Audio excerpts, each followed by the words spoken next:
Welcome to The Connection Code, a podcast where we explore the relationships that make your life and work just a little bit better. Hi, I'm Jeana Anderson Cohen, and I've spent more than 13 years building a business that tricks adults into making friends called A Sweat Life. And I'm also building a social gathering and event space in New Buffalo, Michigan called Petite Acres. I really like friendship, gathering, and connection. Hi, I'm Rachel Gilman-Rischel. I run a PR firm called 3PR, focused on healthy food brands. And I also have a deep passion for introductions and putting people together. And so, Rachel, yes, Jeana, your guest. We've had this lined up for a while, and I'm so excited for everybody to meet your niece.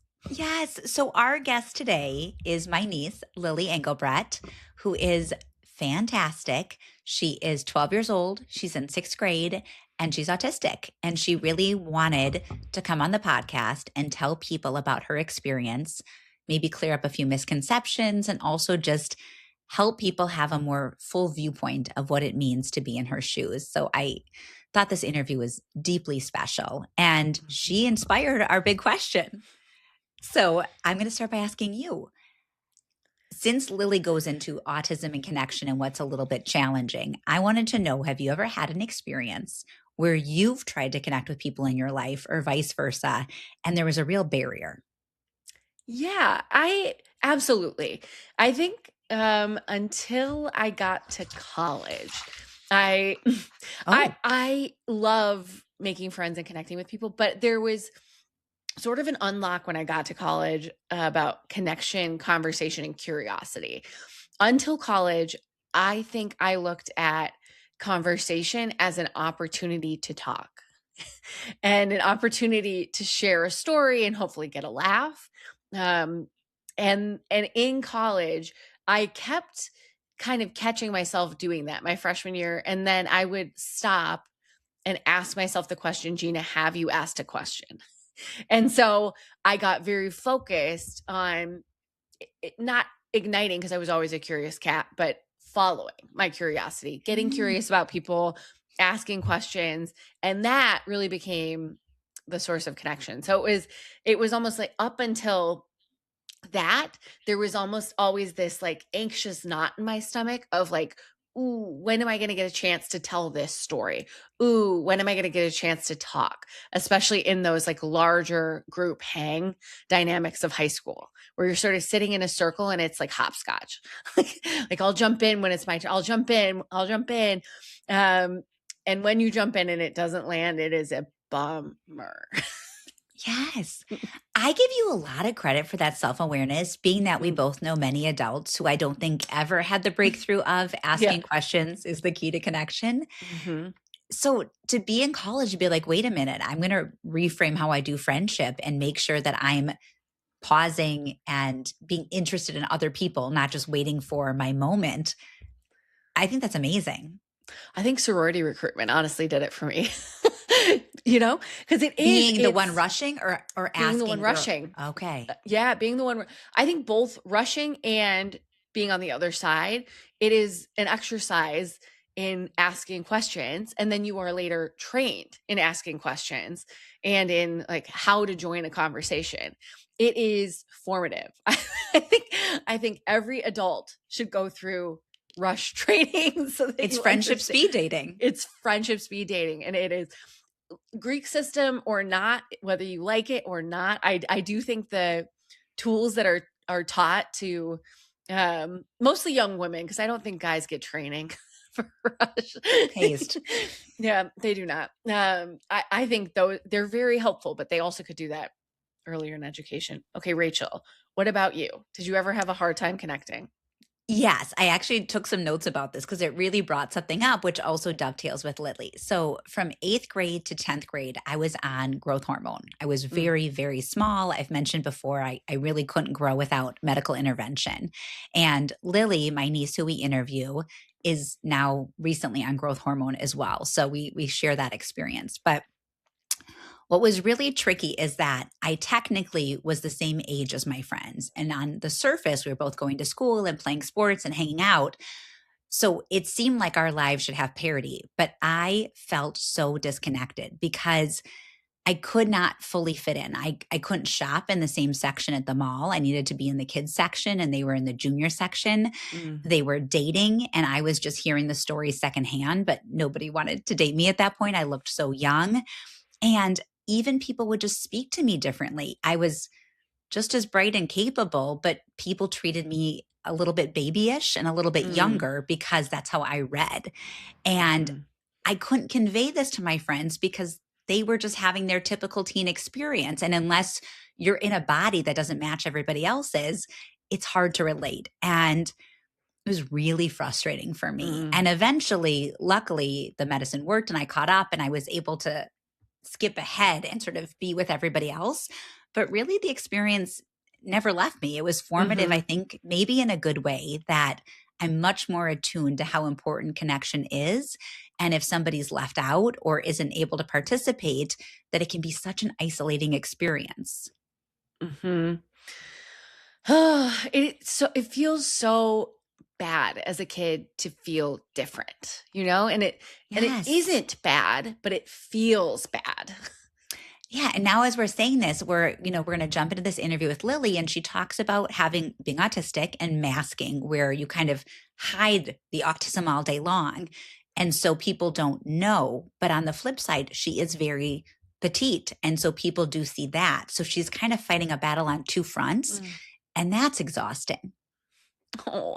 Well, Lily is lovely and sunshine, and if you want to explain to anyone what it's like for a child, a middle schooler specifically with autism or who is autistic, play this interview for them. Yes, let me give a 2-second overview. Yes. So, my sister Laura, who is my best friend who's been on the podcast, this is her firstborn daughter, Lily. Um, Lily is articulate and bright and curious and talented. And last June, we found out she's also autistic. And our whole family has wrapped our minds and arms around how to support Lily and be there for her. But we're learning and it's imperfect. And so I think Lily's willingness and interest in sharing her story is such a gift. So here she is. Hi, Lily. Welcome to the Connection Code. Hi, thank you for having me. I'm so excited. I think I'm even more excited. When you expressed interest in coming on the podcast and sharing your experiences, I was really touched. And today's theme is about autism and your experiences, which I think people will really love to hear firsthand what it's like. So, to begin, what does autism mean to you? I think there's a lot of definitions of autism, but for me, autism is the way I interpret the world around me and how I show up for other people. Wow. I know. Well, I guess, Lily, that was so lovely. And we're really interested also in what was it like when you were diagnosed with autism? I was very surprised, and so were my parents and my family, but they were very supportive, and it was really scary because we didn't know what we were looking for when we did the diagnosis. We were kind of looking for like ADHD or maybe OCD, but we never thought it would be autism. So it was kind of like unpredictable, and we didn't believe it was true at first because there's so many different ways and we didn't really know what like autism was. You know what, Lily? I want to ask another question about that because I think people are really confused. What are some of the ways you can determine if you have autism? Or for you, how does autism show up? Because I remember, a very big surprise in our family. Yeah, so there's different, I wouldn't say levels, but nobody's autism is the same. I have more high functioning, which means I can talk, I'm verbal, and I um, am capable of um, just, it's kind of just easier for me to speak to other people. But autism is a variety. So, like, my dad and my mom have students who they teach who have autism, and a lot of them are nonverbal, and some of them um, just have some more trouble at certain things than I do. And I think it was a surprise for my parents hearing my diagnosis because they were comparing it to their students. Mm. Yeah. Wow. And for you, I guess, what was it like internalizing that diagnosis? Because now I know it was a surprise initially. What was it like the first time you said, I have autism? It felt really cool to say to other people that I had autism because I was obviously nervous too, but Mm-hmm. I think it sounds, I think, in my opinion, saying I am autistic makes me like, it sounds more like a trait than it actually sounds like almost like a disease I have or something like that. So Mm-hmm. I like to use autistic more than I have autism. Mm-hmm. That's important. Okay. Thank you for sharing that with me. Mhm. Yes. I mean, Lily, you've come a long way because I think we found out almost a year ago. Mhm. And I'm just wondering today, with kind of a year of this under your belt, what it feels like for you and what you've learned about it. I've learned a lot. I have a lot of favorite autism advocates who are really good at sharing their stories as well and who are good at telling more people about it because I didn't really know about it at first. But now that I know a lot more, I think I can say, like, oh, that sounds like me, or no, that doesn't sound like me at all. And I can see how there's different traits that I have. So Rachel and I talk a lot about connection on the connection code, and I'm curious, how do you build connections as a person with autism? It's really hard for me to make new friends and to connect with people when I have autism because I have a lot of special interests and I could talk about them all day, but not everybody can, and sometimes that's difficult for me. I also seem like it's kind of funny because I have a lot of friends that are autistic and have ADHD or have a diagnosis of some sort, and I don't try to like look for that, but it end up I end up having friends like that, and we are in kind of like the same boat altogether. Mm. Do you think that you've gravitated towards people who also have a diagnosis because you have a common language or you understand each other more? Is it just easier? Yeah, I think so because I think they understand what I'm going through and I understand what they're going through, and I think we kind of just build off of each other um, ideas and ideas of friendships, and we really connect. You said that you have a lot of special interests and you could talk about them all day. Can you share one or two? I don't know if this is copyright, but I really like SNL. You could talk about You can talk SNL. about SNL. Yeah, yeah, you I could talk really about like Marcelo Hernandez. it. Yeah. Me too, Lily. Yeah.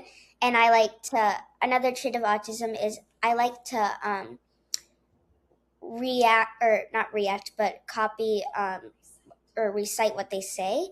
And I do that to like funny things or funny movies or TV shows or like lyrics that I think are really funny. So I like to like use them without background knowledge or people have no idea what I'm talking about, but it just makes me feel really happy.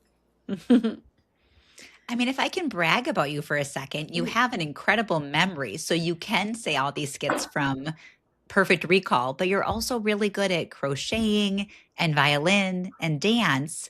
And so the question beneath all that is, do you think that sometimes the autism gives you a little bit of a superpower or an advantage because you can have this incredible focus? Yeah, I think I concentrate really hard and if it's something I believe in really strongly about. And I think that's not everybody. Everyone can like stuff and like a lot of things, or like me, I love certain things and I love them a lot. I like that. You love hard. Tell us, is there a specific Marcelo skit that you like a lot? I speak Spanish, so I can really relate to the inventing Spanish because a lot of their words don't make sense. Like a lot of words are either a boy or a girl, and it just kind of funny to reenact that one. I kind of want you to do it. You don't have to. You can if you want. Okay, yeah. Party's looking good.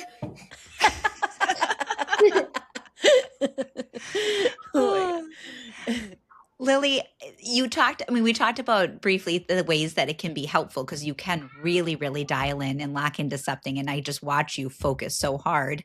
What are some things that are challenging with being autistic? Obviously, there are people in the world that are very supportive and acceptant about people with a diagnosis, but there are a lot of people in this world that don't have the background knowledge of autism and don't know what it's like, and they like how my parents kind of used their students as an example and like kind of related it to me. That's what a lot of people do without knowing it. It doesn't necessarily mean that they're a bad person. It just means that they don't know what it is. Mm-hmm. So they just don't understand. Yeah. Mm-hmm. And then do they treat you in a way that actually doesn't make a lot of sense because they haven't?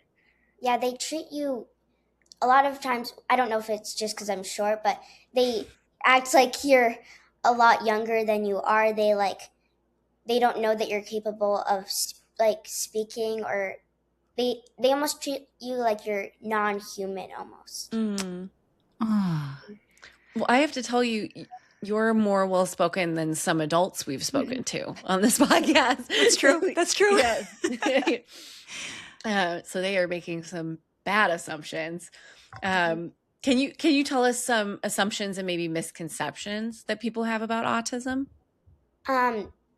A lot of times it's like black and white, where if one autistic person flaps like this or stims, then another person stims exactly like that.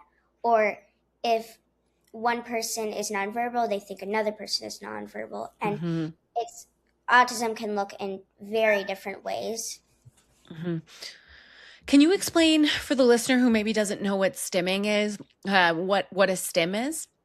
Stimming is a use of repetitive motions that feel good. Like, for my stimming, I like to use fidgets, as a lot of people do. It can look like biting nails. It can look like flapping your hands up and down. It can look like spinning around or like fidgeting with objects and stuff like that. Mm-hmm. Yes. And Lily, through your experience, and I love you so much, and I've been along for your whole journey, I'm learning a lot more about how girls are not always diagnosed and that it's overlooked by professionals because of masking. So can you tell us about what masking means and what it looks like in your life? Masking is when you try to hide your autism, basically. Like, that is the definition. It's like you don't want other people to make those assumptions, so you try to hide your actual identity, and it is really hard and painful for me and for a lot of girls because there's so many high expectations for us, and it's always hard to accomplish them. And it's almost like when I'm in class and like someone next to me is making a really loud noise, which hurts my ears, that's when I masked. Like, if I don't mask, I would scream at them and I'd be like, hey, stop it, I hate that. And I would get very angry, but I know I can't do that in a class environment. So when I mask, it feels like they're making a really loud noise.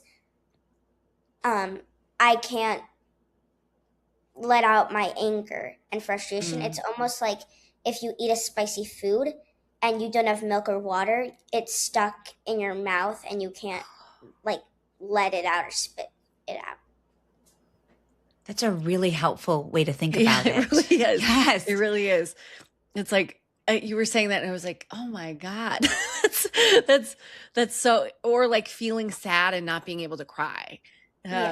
is what I thought of too. That's Lily, that's so helpful. Um, when you get home from school, do you feel like you let out some of the emotions maybe you're feeling during the day? Yeah, especially like when I was at my diagnosis, my my teachers also were involved in the diagnosis. They were like, I don't see anything wrong with her at school. I think she's totally fine. And when I come home, I let out all my anger and stress and sadness from the day, and it becomes a really severe tantrum. Mm, And that's what my parents were really confused about. And that was kind of what my autism looks like when I mask. mhm. Did it feel confusing to you? Sorry to interrupt you, Rachel. Yeah, it did. Cause I almost didn't. I didn't know what masking is, and I didn't know I was doing it, and I knew I felt a lot of pain during the day to not let stuff out, but Mhm, I didn't know it was autism.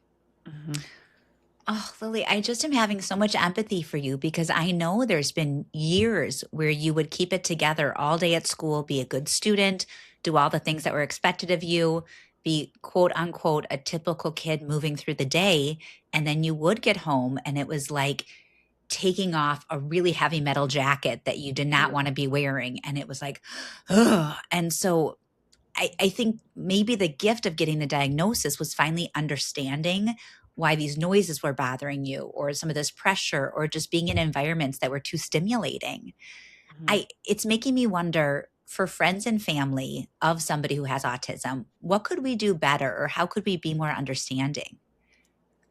I think um, during the day, there's some special ed rooms, and I see some of the paras like trying to help their kids, and they don't understand what they're doing wrong. And I feel for the kids because I know what they're going through, and I know that like they feel kind of how I felt. And I think what paras and Oh, can you teachers, explain what a para is for people who don't know?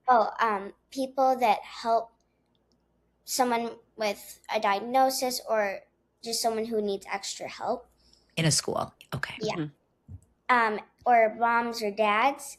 And I think what they can do is they can. I don't think that they should ask like what's wrong because maybe they don't know what's wrong. Like I didn't know what was wrong with me at school, so instead I think they can ask what would help right now. mm. Oh, that's a life Yep. epiphany right there. Yeah. Yes. Because Sometimes it's hard to identify what's wrong.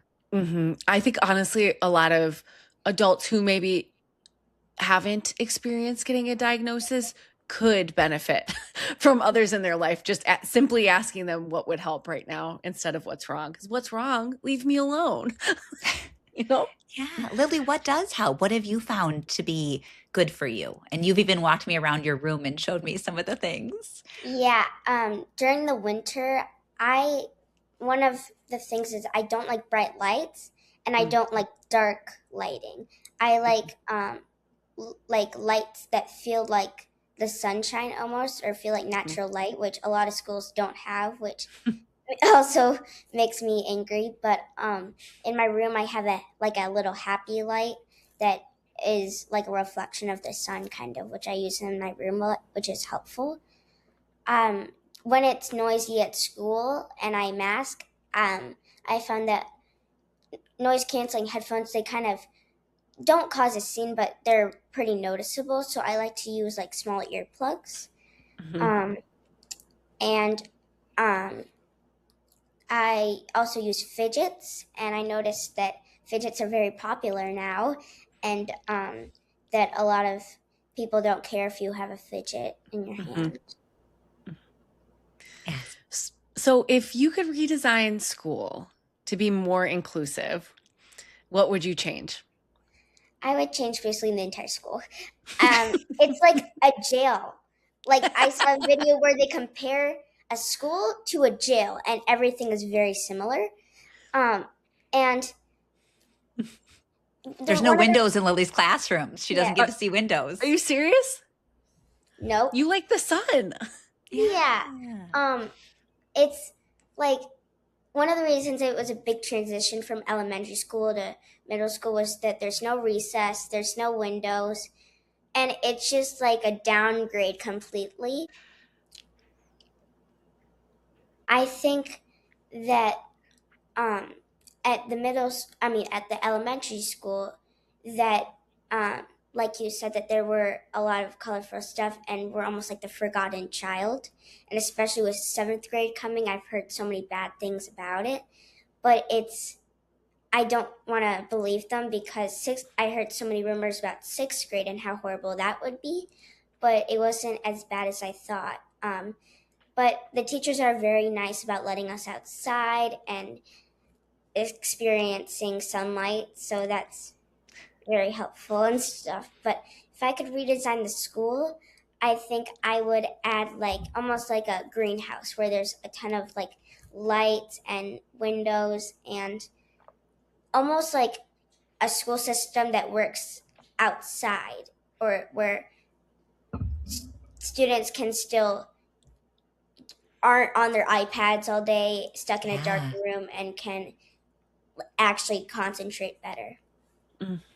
I like this vision. I do too. Well, Lily, I guess my final question is, if you could give a piece of advice or help people wrap their head around autism in a way they haven't already, knowing what you know now, what would you share? I think I know when I got the diagnosis, my parents would look up stuff and they would be stuck like, what is autism, and keep looking up more stuff about it, which I don't think was actually the most helpful thing, because nobody's autism is the same, like I said, and they can't put a definition around my diagnosis. But what they could do is they could go back and think like how I would act and maybe how they saw me as their daughter, and they could connect some stuff to the traits. So I think maybe instead of focusing on other kids that have autism or on other definitions, maybe to ask your what you haven't told me about what it's like for you to live in this world. Tell me more about how you interpret life. Yes. So you're saying, if I'm hearing this right, that every parent should really try to understand that their kid's autism experience is unique, and that looking up things online could take you in weird directions. It's really about how your kid feels and what their day-to-day is like. Am I hearing you correctly? Yeah. Okay. Lily, this has been really wonderful and eye-opening, and you are the sun yourself. So thank you so much for joining us. Yes. Is there anything we didn't ask that you want to say, babe? I don't think so. I think that's good. Well, thank you for sharing and being so generous. I think a lot of people will really benefit from hearing your words, and I'm so grateful. Thank you. Love you. Bye. Bye, Lily. Bye. Rachel, thank you so much for bringing Lily. And Lily, thank you for being here. That was incredibly informative. Honestly, she should go on a speaking tour. Oh, Jeana, thank you.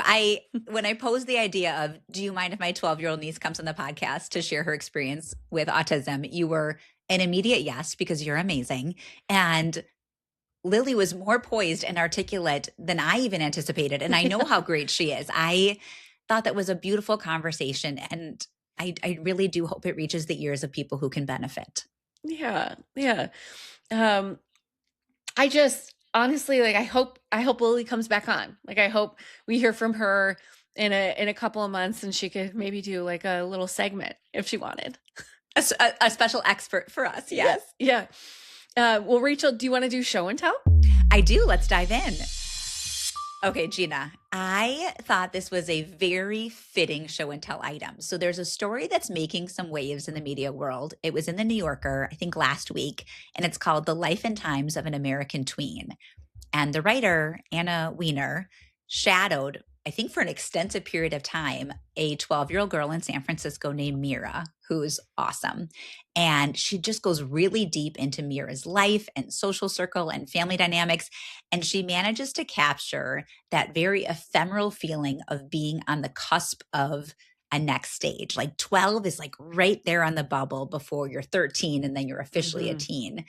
And there was something so special about hearing how Mira connects with her parents and her sibling and her friends, and the way they're at a middle school dance and the girls are on one side and the boys are on the other side, and never shall the two meet. I just thought it was, if you are interested in this sort of thing, a really well done article that's a portal into the mind of a tween and where Gen Alpha is going. And I think if you're trying to connect to a younger generation, this gives you a lot of food for thought. Oh, I had such a flashback to middle school dances in a middle school gym. Yes. Dark, and it's at maybe 6 p.m. on a Friday. You know what I love when an author or when a writer goes deep on a topic, or even like you could call this like an ethnography if you wanted. Like this is a subculture. Yes. I think that's so interesting to me. I can't wait to read this. Mira, what do you think, Rachel? What do you think was the key to making friends as a tween? Jeana, if I had this answer, I would write a best-selling book. Give it I to am your girls. really, really trying to help my kids with this. I think there's two things. There's luck and there's skill.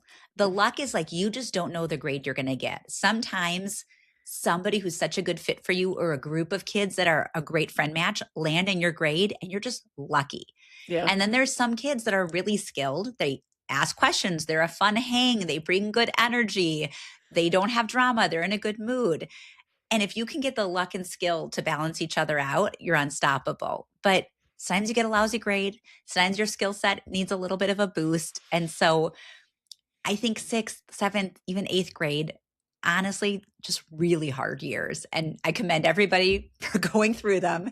Yeah. I've interviewed so many friends of mine, and only 2 girls I know, and I probably asked 50 people, only 2 like junior high. And one was a queen bee. Yes. Oh, there you go. That's it. That's yes. One was a boss. Yeah, one was a boss, one was a queen bee. I remember my best friend in middle school went to a different middle school, and she had a totally different experience of it. Because I remember just feeling like, do I need a bra? I'm not wearing makeup. You know, like all of these things, Yes. oh. And she kissed a boy at a middle school dance. Like all of these things were happening for her, and I was like, oh, what's wrong with me? I was just and middle that's school. the other thing. Every school's so different. So different. Yeah. Yeah. Lily, don't worry. Yeah. Lily's going to be a fabulous adult, and she's pushing through. Yeah.